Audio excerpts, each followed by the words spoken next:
دیکھیے یہ دین لایا کون تھا؟ پیغمبر عربی۔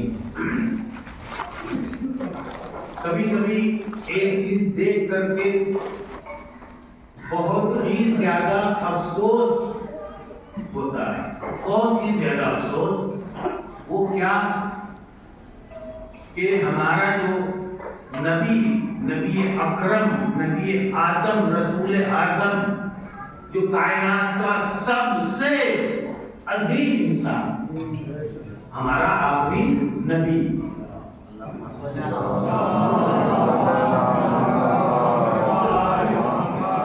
چلیے ہم اسی کام کی بات کر لیتے ہیں تھوڑی دیر کے لیے۔ جو بات سچ ہے وہ کہنا تو ضرور چاہیے، اور بات سچ کیا ہے؟ اللہ نہ کرے، اللہ نہ کرے اس گاؤں میں اگر خدا نخواستہ کسی کا انتقال ہو گیا تو ہم نے اپنی آنکھوں سے یہ دیکھا ہے کہ چاہے دن ہو چاہے رات ہو، مومنین کی اکثریت کی کوشش ہوتی ہے کہ جنازے میں پہنچے۔ جو بات سچ ہے وہ کہوں، کسی کو خوش کرنے کی کوئی بات نہیں کہہ رہا ہوں۔ حتیٰ کہ ایک مومنہ کا تقریباً 1.5 سال ہو رہا ہے، پچھلے سال جون میں انتقال ہوا تھا۔ 2 بے رات میں جنازہ اٹھا، لیکن کافی تعداد کے مومنین جب میں دیکھ کے دنگ رہ گئے کہ 2 بے رات میں اتنے مومنین، تو مقصد کیا؟ ایک معمولی سا انسان یا ایک کنیز خدا کسی کا انتقال ہوا، اچھے خاصے لوگ جنازے میں پہنچ جاتے۔ سوچئے ذرا اس وقت کو کہ کائنات کا رسول اعظم جب اس دنیا سے گیا، کتنے لوگ تھے؟ گن سکتے ہیں آپ؟ 9 10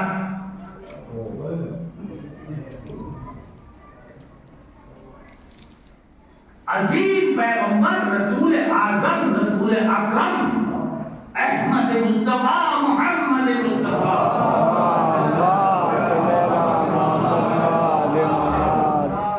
جنازے میں کتنے لوگ؟ 8 9 10 شاید 11 بھی ہو جائے۔ سوچئے اس کے بعد اس کائنات سے کون کیا پیغمبر کی بات؟ جس سلسلے کی مجلس میں آپ یہاں تشریف رکھے ہوئے صدیقہ طاہرہ حضرت فاطمہ زہرا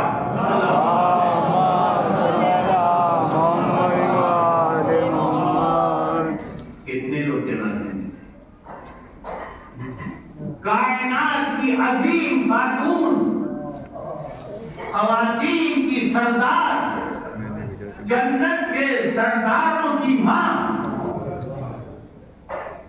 جنازے میں کتنے لوگ تھے؟ مشکل سے 5 6۔ اس کے بعد مولا کائنات اس دنیا سے تشریف لے گئے، 7 8 مشکل سے 10۔ ان کا جنازہ اٹھا، ان حضرات کا جنازہ اٹھا، چاہے رات کی تاریکی میں اٹھا، 4 سے 10 11 افراد جنازے میں تھے، مگر جب پنجتن کی آخری نشانی اس کائنات سے گئی تو جنازہ بھی نہ اٹھا۔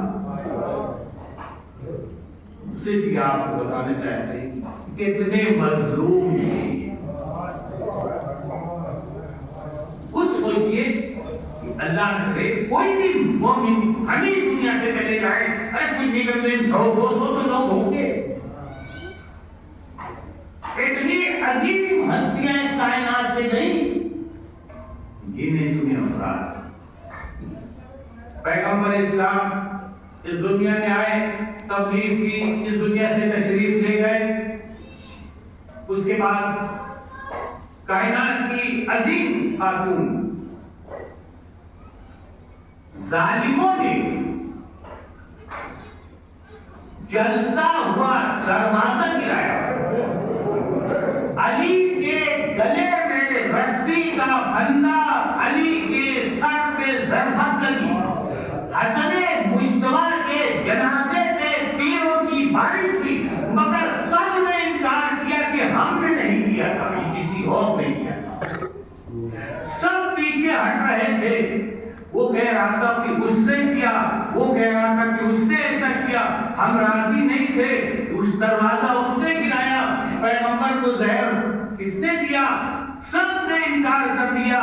اسی وجہ سے قدرت نے یہ انتظام کیا کہ مدینے سے حسین ابن علی سے کہا کہ کربلا جاؤ اور کھلے میدان میں جاؤ تاکہ دنیا دیکھ لے قاتل کون ہے، ورنہ زندگی قاتل کا پتہ نہیں، لیکن ہم ان مجالس کو برپا کرنے کے بتاتے کہ ہم قاتل کے چہرے سے نقاب اٹھاتے تھے، یہ قاتل ہے زہرا۔ ایک سلوات پڑھیں محمد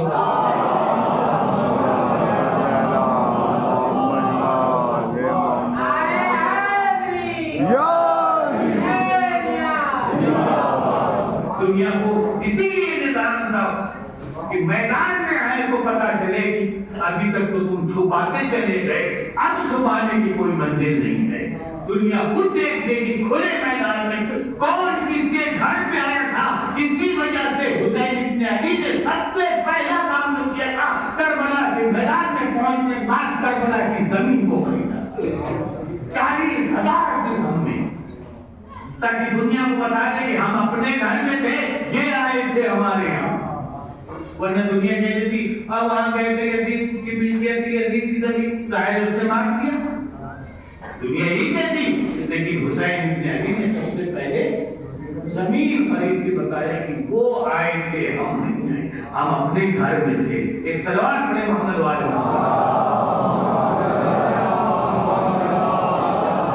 اچھا پروردگار، تو اپنے حبیب کو اتنا پسند کرتا ہے، تیرا نبی کتنا عظیم ہے، اس کے لیے ہم جیسے لوگوں کا الفاظ ہی نہیں ہے کہ ہم نبی کی تعریف کریں، تیرا پیغمبر کتنا عظیم، مگر میرے معبود تو نے سب سے پہلا نبی اپنے حبیب کو کیوں نہیں بنا کے بھیجا؟ تو حبیب بھی کہہ رہا ہے، دوست بھی کہہ رہا ہے، لیکن سب سے آخر میں بھیجا۔ نادان، تجھے پتہ نہیں ہے میں کسی معمولی انسان کو نہیں بھیج رہا ہوں، میں رسول اعظم کو بھیج رہا ہوں، میں رسول اعظم کو بھیجا، تم میرے بندے، تمہاری کوئی حیثیت نہیں ہے، مگر اتنا تو تم جانتے ہو کہ جب تمہاری بستی میں کوئی بڑا انسان آتا ہے تو تم اس کے آنے کی خود بہت تیاری پہلے سے کرتے ہو، اس کے آنے کی تیاری پہلے سے کرتے ہو، اس چیز کا انتظام، اس چیز کا انتظام، یہاں صاف کرا دو، وہاں صاف کرا دو، ایسا کر دو، ویسا کر دو، کیوں؟ اس لیے کہ تمہارا عظیم مہمان آ رہا ہے، تمہارے پاس تو اتنی عقل ہے تو میں نے دی ہے، تو تم اتنا اہتمام کرتے ہو، تم اتنا انتظام کرتے ہو، تم نے کبھی نہ سوچا کہ وزیر اعظم اگر کہیں جاتا ہے تو مہینوں پہلے سے تیاری شروع ہو جاتی ہے، یہ انتظام ہو جاتا ہے، وہ انتظام ہو جاتا ہے، تمام انتظامات جب مکمل ہو جاتے تو تمہارا بنایا ہوا چند دنوں کا، چند سالوں کا وزیر اعظم پہنچتا ہے، تمہارا وزیر اعظم پہنچتا ہے، اتنے اہتمام کے بعد تو تم نے کبھی غور نہ کیا میں وزیر اعظم نہیں بھیج رہا ہوں، میں رسول اعظم بھیج رہا ہوں، میں نے آدم سے کہا چار ہند کا میدان تیار کرو، موسیٰ سے کہا احمد کا میدان تیار کرو، عیسیٰ سے کہا زہد کا میدان، جب تمام تیاریاں مکمل ہو گئی تب نے اپنے رسول اعظم کو بھیجا۔ سلام کریں محمد والے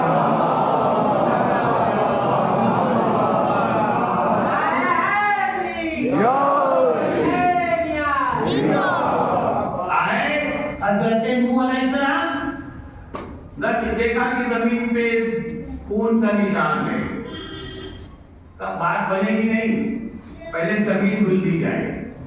ایسے دھلی کہ سب دھل گیا، ایسا طوفان آیا کہ سب دھل گیا، ایسا انتظام۔ جناب نوح علیہ السلام کہا موسیٰ جاؤ دیکھو کوئی چھپا تو نہیں ہے، جاؤ دیکھو میرے نبی کا کوئی قاتل تو نہیں ہے۔ موسیٰ آئے، تلاش کرنا شروع، ہماری پیڑیا کہ کون ہے؟ کہ فرعون مصری، کہ مصری ہے، پانی میں ڈال دو تو بہت ڈوب جائے گی۔ صلوات پڑھیں محمد والے۔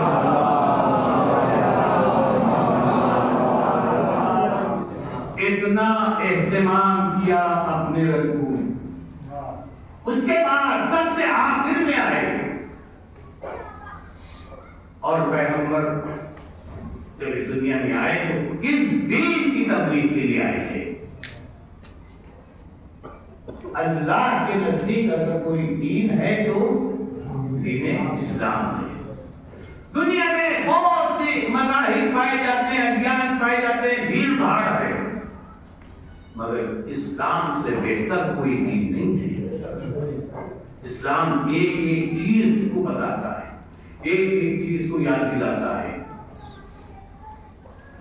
آپ سوچیں، ایک دن آسمان فخر کرنے لگا، اور فخر کرتے کرتے اس نے زمین سے کہا تمہیں پتا ہے کہ ہمارے پاس کیا کیا ہے؟ کہا بتاؤ۔ ہمارے پاس سورج ہے، ہمارے پاس چاند ہے، ہمارے پاس ستارے ہیں، اچھا ہمارے پاس کوثر ہے، ہمارے پاس جنت ہے، تو بس؟ ہاں بس۔ کہا تو پھر کیا ہے تمہارے پاس؟ ہمارے پاس تو وہ ہے جو سورج کو پلٹا دینے والا ہے، ہمارے پاس وہ ہے جو چاند کے دو ٹکڑے کر دے، ہمارے پاس وہ ہے جو ستارے کو اپنی گھیڑی میں اتارے، ہمارے پاس جنت کے سردار موجود ہیں، ارے وہ ہے جو مالک کوثر ہمارے یہاں۔ صلوات پڑھیں محمد والے۔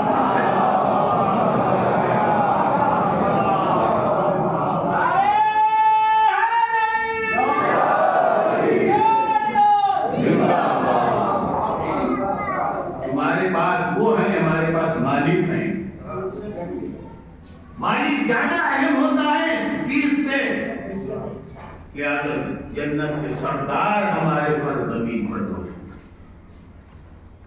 عزیزان گرامی، یہی آپ کی خدمت میں عرض کر رہا تھا کہ پیغمبر اسلام نے جب مکے میں تبلیغ شروع کی اور آپ 40 سال تک خاموش تبلیغ کرتے رہے، اپنے گھر والوں کو سمجھاتے رہے، ڈراتے رہے، سب کچھ کرتے رہے 40 سال تک، اور اس کے بعد پھر پیغمبر ایک دن حکم آیا میرے نبی مکے کی گلیوں میں نکلو اور میرا پیغام پہنچاؤ۔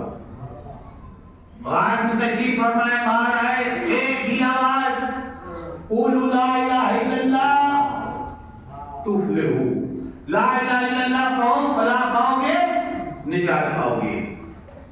اب اگر اس بستی میں ہم جیسا کوئی انسان کوئی نیا مذہب لے کے آ جائے، پہلے تو غور سے لوگ سنیں گے، اس کے بعد کہیں گے کام اس کو پورا کر دو۔ لوگوں کو بہکا رہا ہے، لوگوں کو غلط راستہ دکھا رہا ہے۔ یہ اب آپ انصاف سے سوچیں، جو ماحول بت پرستوں کا تھا، جہاں اس کے علاوہ تصور نہیں تھا، وہاں پیغمبر اس دین کو لے آ رہے، اس خدا کا تعارف کرا رہے جو ہے 365 ہے، ایک طرف ایک خدا ہے، مگر وہ بھی ایسا ہے جو دکھائی نہیں دے رہا۔ کیا کوئی ماننے پہ تیار ہوگا؟ ایسے ماحول میں پیغمبر نے جہاں 365 ہو، اب مجھے ایک بات یاد آ گئی، جناب ابراہیم علیہ السلام کی بات مجھے یاد آ گئی، وہ تو راہ میں آگے بڑھنا چاہتا ہوں۔ بت پرستی کی بات ہے کہ جب جناب ابراہیم علیہ السلام کے والد جناب تاروخ ان کا انتقال ہو گیا تو پرورش کس نے کی تھی؟ آزر نے، ان کا چچا تھا۔ جناب ابراہیم علیہ السلام تھوڑا سے بڑے ہوئے تو ایک دن کہتا ہے ابراہیم ایسا کرو، وہ بت پرست تھا، بت تراش تھا، تو کہتا ہے کہ ابراہیم ایسا کرو ان بتوں کو بازار میں لے جاؤ اور لے جا کے بیچو، اب تم بڑے ہو گئے ہو۔ جناب ابراہیم علیہ السلام کی کتنی سخت منزل تھی کہ بت شکن بھی تھے، بتوں کو بیچنا بھی تھا، بت شکن بھی تھے اور بتوں کو بیچنا بھی تھا۔ کتنی سخت منزل تھی جناب ابراہیم علیہ السلام کی۔ ایک مرتبہ کہا چچا وہ آپ کو پتا ہے میرے پیر اتنے پتلے دبلے پتلے کمزور ہوں، یہ گدے بھاری بھاری میرے بس کی نہیں ہے، مجھ سے ہی نہیں اٹھیں گے۔ کہا تو پھر؟ کہا چچا اگر تم اجازت دے تو ان کے گلے میں رسی باندھ کے کھینچتا ہوا لے جاؤں، پر میرے بس کا تو نہیں اٹھانا، میری مہلت دے چچا، اب تمہارا بھی کاروبار ہے تو تم بڑے لوگ تو اٹھا کے لے جاتے، میں تو بچہ ہوں، مجھ سے بھی اٹھیں گے اتنے بھاری بھاری، مجھ سے کہیں دگنا چوکنا جو بھی ہے 5 گنا، بس تو اجازت دے۔ آواز دی ابراہیم مجھے اس سے بحث نہیں کہ کیسے لے جاؤ، مجھے تو پیسے سے مطلب، لے جاؤ۔ جناب ابراہیم علیہ السلام خوشگن تھے، نبی خدا تھے، وہ ایک مرتبہ انہوں نے گلے میں رسی باندھی اور کھینچتے ہوئے لے گئے۔ اللہ نے بے کسی خدائے باطل، ایک بندے حق خدائے باطل کو کھینچتا ہوا ہے، اس سے زیادہ رسوائی کیا ہو سکتی ہے؟ لے کے چلے بازار میں آئے، ایھا الناس، لوگوں، اگر کوئی مستی میں ہے تو مجھے معاف کر دیے گا، میں کچھ اور کسی سے کہہ نہیں رہا ہوں، میں سچا دکاندار ہوں، میں جھوٹ نہیں بولتا۔ وہ اور ہوں گے جو بڑھا چڑھا کے کہتے ہیں، میں بالکل سچ کہہ رہا ہوں، باقی تمہاری مرضی لے لو یا نہ لو، تم جانو تمہارا کام ہے۔ اب جتنے ہیں حضرت ابراہیم علیہ السلام کو غور سے دیکھ رہے ہیں، سنو یہ جو لایا ہوں نا میں، یہ تمہاری بات میں پتھر بھی نہ یہ دیکھتے ہیں نہ بولتے ہیں نہ سنتے ہیں، کچھ بیکار ہے، باقی تمہاری مرضی لے لو۔ میں بالکل تعریف کر رہا ہوں، برائی نہیں کر رہا۔ تمہیں تو سنائی دیتا ہے، دکھائی دیتا ہے، بولتے، لیکن یہ تو ایسے ہیں، یہ خود اپنی حفاظت نہیں کرتا ہے، تمہاری کیا حفاظت کریں گے؟ تمہاری حفاظت کیا کریں گے؟ میں سچا دکاندار ہوں، میں جھوٹ نہیں بولوں گا، مرضی ہو لو مرضی ہو نہ لو۔ سنا، دوڑتا ہوا آزر کے پاس آیا، آزر غضب ہو گیا، اب کیا ہوا؟ اگر ایسے ہی تمہارے بھتیجے نے ان کو بیچا تو کاروبار تھا، کہا ہوا کیا؟ کہا ایک تو رسی باندھ کے لے گیا، سر پہ تو رکھ لے بھی گیا، چلو کوئی بات نہیں بچہ کا کھینچو، اور جا کے کیا کہہ رہا ہے؟ یہ خود اپنی مدد کر نہیں سکتے، تمہاری کیا کریں گے؟ یہ خود نہ سنتے نہ دیکھتے نہ بولتے، ایسے کہ تم ہو، کم سے کم دیکھتے بولتے کھاتے پیتے کی تو کسی لائق نہیں ہے۔ اگر اس نے ایسی ہی تعریف کی تو تمہارا کاروبار کیا؟ سگا چچا تھا، توجہ چاہتا ہوں، سگا چچا تھا، مگر جب آزر کو یہ پتا چلا کہ ابراہیم بت پرست نہیں ہے، خدا پرست ہے، سگا چچا کا گھر سے نکال دیا، کہا ابراہیم تمہارا راستہ اور ہے، میرا راستہ اور ہے، میں یہی تو دنیا والوں کو بتانا چاہتا ہوں۔ ایک اور سگا چچا تھا، اگر وہ محمد کے راستے سے ہٹا ہوتا تو کہتا محمد تمہارا راستہ اور ہے، میرا راستہ اور ہے، مگر اس میں ثابت قدم ہو کے بتایا جو دین محمد کا ہے وہی دین میرا۔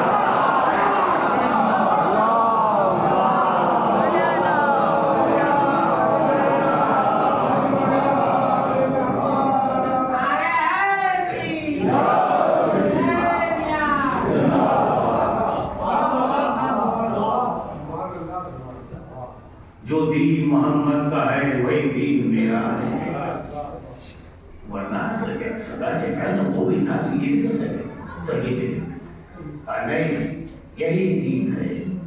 لاکھ دنیا جل جل کے کافر بنائے، کسی کے کافر بننے سے کوئی کافر بن نہیں جاتا ہے، یہ عظیم پیغمبر مکی کے درجوں نکلے، کہتے جا رہے، کہیں پتھر مارا جا رہا ہے، کہیں کانٹے بچھائے جا رہے ہیں، کہیں جادوگر کہا جا رہا ہے، کہیں کچھ کہا جا رہا ہے، دیوانہ کہا جا رہا ہے، سب کچھ پیغمبر کو کہا جا رہا ہے۔ پیغمبر برداشت کر رہے ہیں، 10 سال تک پیغمبر نے برداشت کیا۔ اس کے بعد جب آنے والا 10 سال کا ہو گیا، آنے والا 10 سال کا ہو گیا، بات چلو علی میرے ساتھ چلو۔ اس سے پہلے پیغمبر اسلام نے اپنے چچا جناب ابو طالب سے شکایت کی کہ مکے کے جو بچے ہیں یہ مجھے ستاتے بہت ہیں، یہ مجھے پتھر مارتے ہیں، کانٹے بچھاتے ہیں، دیوانہ کہتے ہیں، یہ کرتے ہیں، وہ کہتے ہیں۔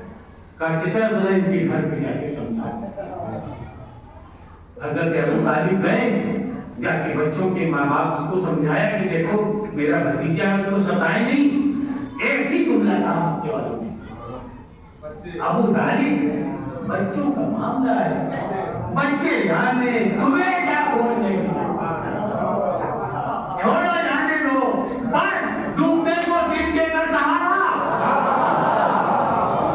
اب جب 10 سال کا ساتھ میں نکلا، اب جب چلنے والا ساتھ میں پیغمبر کے چلا، اب جیسے ہی کسی نے آ کے پیغمبر میں بڑھتا مارا، ہاتھ پکڑ کے توڑ دیا، کبھی اوپر بڑھتا کبھی گھر بڑھتا، جب حد سے زیادہ ہو گیا، ارے مکے والے ابو طالب کے پاس آئے، ارے اپنے بچے کو سمجھائے، یہی تو کہا تھا بچوں کا معاملہ